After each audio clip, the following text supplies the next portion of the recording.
Hello, and let's go through another one of my videos. This is a video that I've been planning to make for a while, and now I've kind of got my mojo back. I thought I'd make it. Today I'm going to go through my silver reserve. You're going to see some absolutely wonderful coins. It is coming up for sale. I'm probably going to make a loss on it. I'm going to run you through the rationale of why I bought. I'm also going to run you through why it hasn't gone the way it should have done. Now, for those of you who are not in the UK, because this has been touched upon, the UK has VAT on silver if you buy from a primary source, and it still has VAT on silver if you buy from a secondary source, if it's from a dealer such as myself, or at least when I was VAT registered, or if you buy it from an individual, there is no VAT on it. So it's not as simple as other parts of the world. So it means that the prices are layered. So when I was a younger, more fresher dealer, cool, look at that, that's just been in a tube, don't even know why it's done that. When I was a younger, fresher dealer, I was aiming to put away these silver coins, the semi-numismatic part of the market, which has subsequently collapsed. I don't have any regret doing it, because anyone who knows me knows that I'm a huge fan of diversification. I can't seem to get these out the tube, so I'm going to show you one.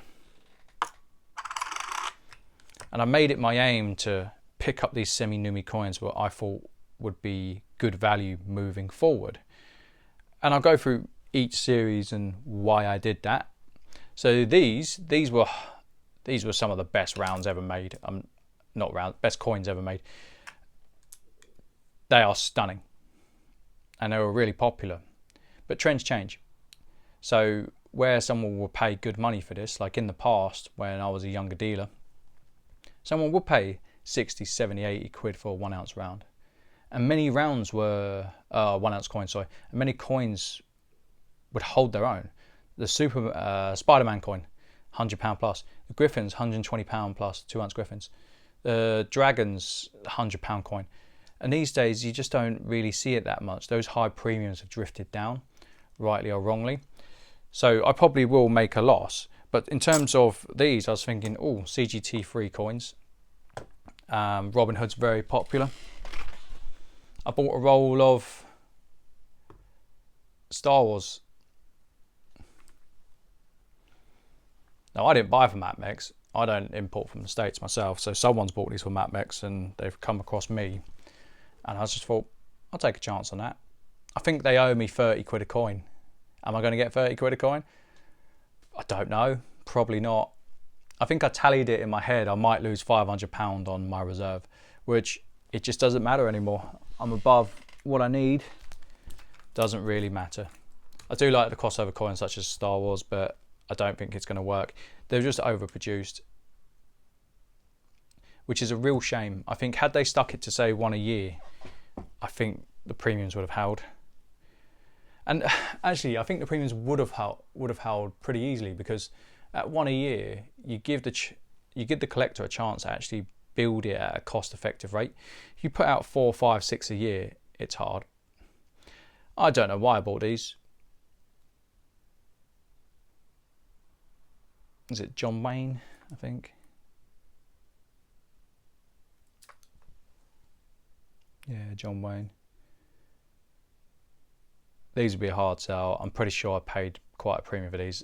In my mind, I can see them being a 1,000 or 2,000 minted coin. I bought a load of Tetris. Again, crossover coins. I thought, do okay. I had a really good result on the Sonic coins. Again, the Sonic coins have dropped back down. And that's a real shame. I thought the Sonic coins would be punching. Really, really popular game series. You look at the back, they're not the best, are they? I put these to one side because of the quality control more than anything. Look at that, awful. And that's part and parcel of silver, but when you're buying something in tech packaging, you expect it to be better. I don't think any of these are all that good. I think I had, what, 5 of these? Yeah, and I had the rounds as well, so I had some of the coloured coins and Now I don't mind this. This was kind of like a hybrid coin that they brought out over the last few years. They started off really well and then they just went nuts on it. It was like, oh, we're going to make a Shrek one, and we're going to make a Sonic one, and we're going to make a Tetris, and we're going to make a Call of Duty or whatever, you know. June comes to mind. And you just think, yeah, you're diminishing the overall market when you do that. I don't think it worked. I think it worked to the detriment of general coin collectors. Now, for individual collectors of certain themes, probably works very well. But can you find them? It's debatable.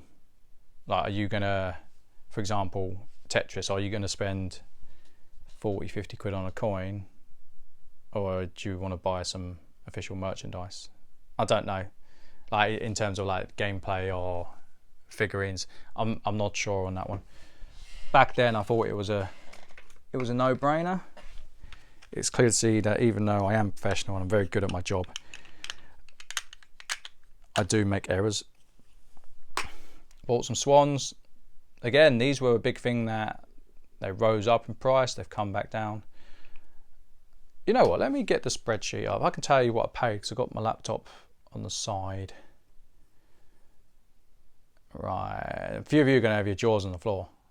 I promise you that. Right, reserve. Right, swans, I'm in these for 32 quid a coin. In my head, I'm thinking they could be a 40 to 50 pound coin. I don't know where they're at now. I don't know. 40 to 50 pound, 20% markup, you know, you're winning. Don't mind putting them away. You're not going to make that elsewhere. It is a risk and reward proposition though. The Robin Hoods do owe me 30 quid a coin. If I get 26, 27 out of them, I'm doing well. The red flags owe me 45. I think I'm going to take a kicking on those.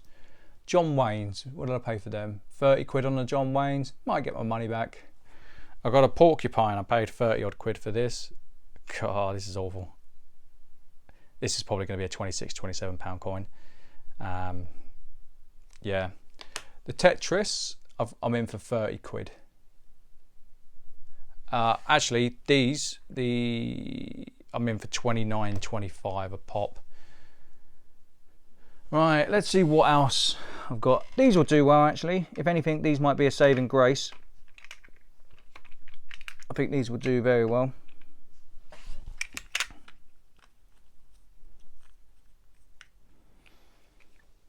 These owe me 32.50 a coin. The Dragon and Tiger, immensely popular series.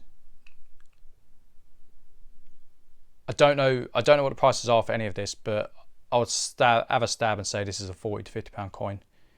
I think someone will pay it because it's dragon themed. It's part of a series that was very well received, and it's just stunningly good.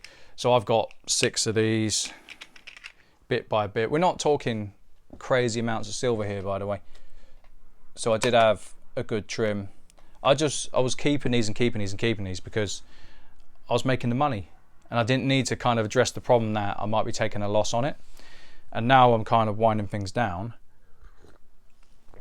It doesn't matter because I don't think it's going to go up much within 6 months anyway. So I might as well cash it in now. Oh, a couple more swans. They've escaped the flock. Got some peanuts. I remember I didn't really want the peanuts, but there was offered to me by a former supplier. We didn't have a falling out or anything like that. He just didn't really want to do it anymore. I ended up taking some peanuts off him.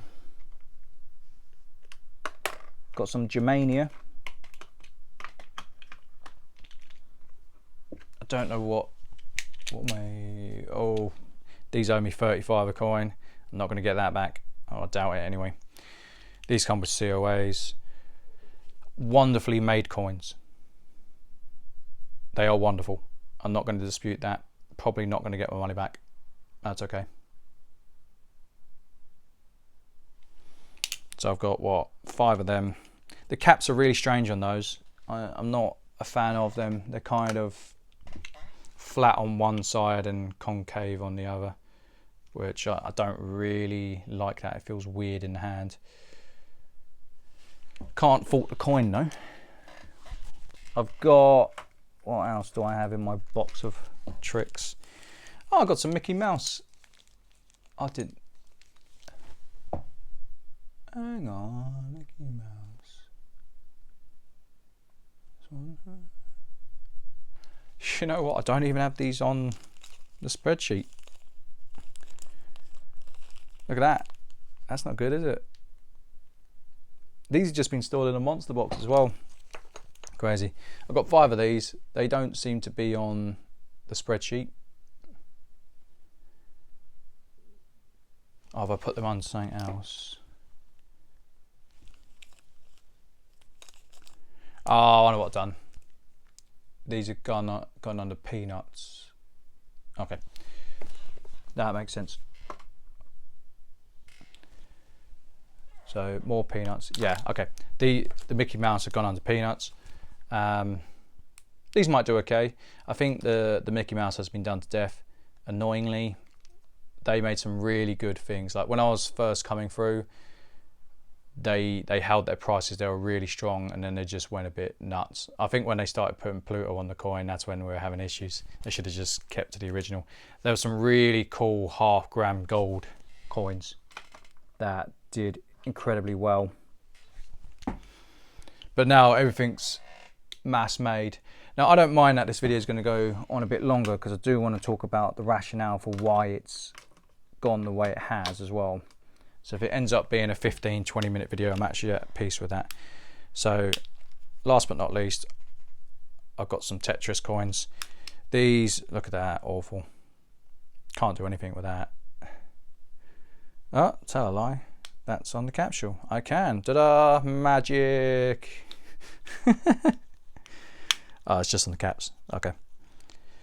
But yeah, the sad thing is, there's a lot of people that bought for their collection, myself included. I have got some more in my collection. It's quite a humble collection. And I feel, due to how the market's gone since Brexit, it's kind of done silver collectors a disservice. It's completely changed the layout. The reason the layout has changed is because you've gone from being able to buy from Germany and Estonia for a reduced VAT to having to buy via, for example, Atkinson's or Chards, the bigger players. And it's not just those players. I can mention Bullion. Like there's other primary dealers who do it, and it's forced the prices up. And what it means is, you can get a coin on, say, Facebook that is not new, and in some cases it can be £5-10 cheaper than one of the more collectible coins, one of the semi-Numi coins that's come out new on the market. And I'm finding that as much as people are collectors, they don't want to be ripped off. And I'm not saying that these companies are ripping people off. I'm not saying that whatsoever. What I mean is, if they have to sell it, you know, they're going to lose money off the bat.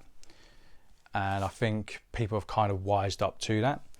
So there's been a real change in the dynamic of the market, and margins, and spreads have come down in terms of the semi-Numi coins. Now, do I think this will go full reversal? I think it will, but how long is a piece of string? Like for me, I've just said I'm selling for a loss. Do I want to wait another 5 years for it to turn around for me to make a bit of money when I can sell it and cash flow it elsewhere? No, not really. It's not like it's my collection. Like I don't need to sell them, but equally it's just dead money. And you've seen how old some of these coins are, like 2021, 2020. You're not seeing anything from 22, 23, 24. Because I stopped buying those types of coins because they weren't coming in for a good price.